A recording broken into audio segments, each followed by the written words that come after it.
Boss, ayun, patubig tayo ng kalamansi ngayon. Ayan po yung tubig, oh. Ayan, tumatakbo po yan sa kalamansi. Tsaka din sa, sinabay ko na rin, boss, yung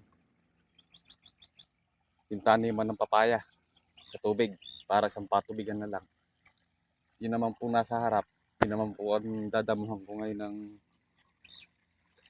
puno. Yung nasa harap. Ere po, tapos na po, ere. Ayan po, ayan. Yung sangkang ginawa ko, yan.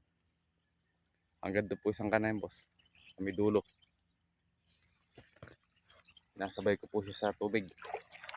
Para madali siyang hukayin. Ayan po. Nasabay ko po yan. Sa kalamansi naman po yan. Ayan.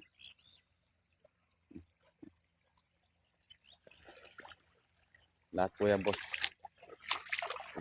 Pagka nagpapatubig ako, nagdadamo. Ayan po. Yan po, tutubigan ko ngayon maghapon.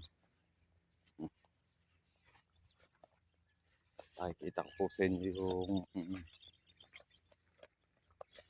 pinagawa kong tatamnan ng papaya. Yan. Lahat po yan, babasahin ko ngayon yan. Tutubigan. Ere boss, hindi ko pa po tapos yung damuhan.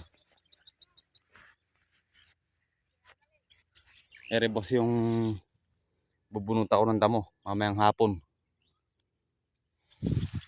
Mamaya mga bandang 4. Bubunot ako po ng damo yan. Yan. Inuunti-unti ko lang boss yung trabaho para hindi tayo ganong mapwersa.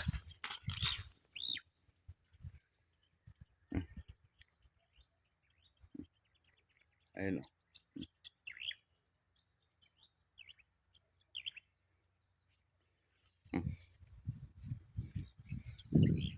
Ere po yung nadamuhan ko kahapon nung bago umuwi. Yan. So yung hapon po yan, dinadamo ko yan. Maga hapon, pagka hanggang nagpapatubig, iniikot ko muna para kung ano yung makita ko yung tatrabaho kung kinabukasan.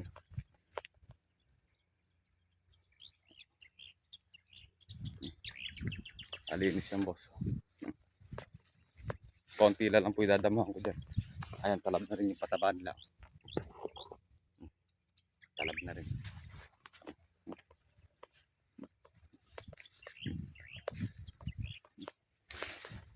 Ayan. Bukas o baka ulitin ko ulit bukas rin ng grass cutter.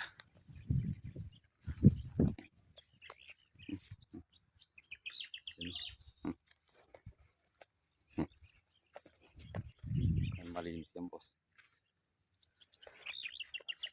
Linis. Lalim. Konti lang yung hindi ko nadadamuhan.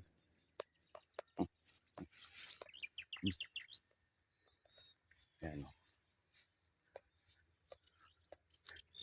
Susumikapan ko talagang linisin ito para mabawi na tayo.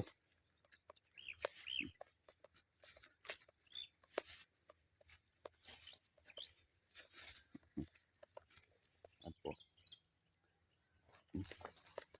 Ere po, hanggang dito po yung nadamuhan ko kahapon. Hanggang dyan. Tapos mamaya hapon po yun namang harap. Tsaka ering konting tira na yan.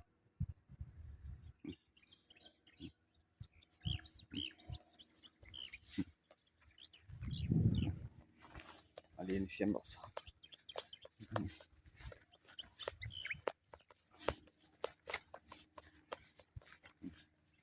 Dito naman tayo sa may loob ng balag.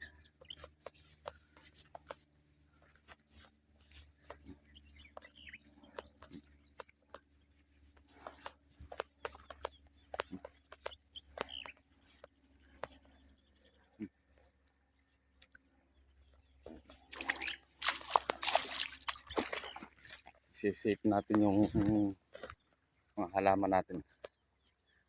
Ayan, kinakatasa na siya.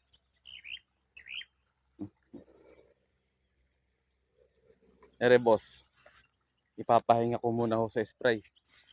Kasi parang nasasaktan yung kalamansi natin sa ano. Papahinga ko muna siya sa spray. Ngayon gagawin ko na lang po. Dadamuhan ko na lang yung ilalim ng puno. Tsaka gagraskatirin ko po yung pagitan na yan. Pagka lumabong po siya yung ano. Lumabong na yung damo niya. Ayan. Ayan, malakas po yung solar. Sasabayan ko na siya ng pagdadabo niyan.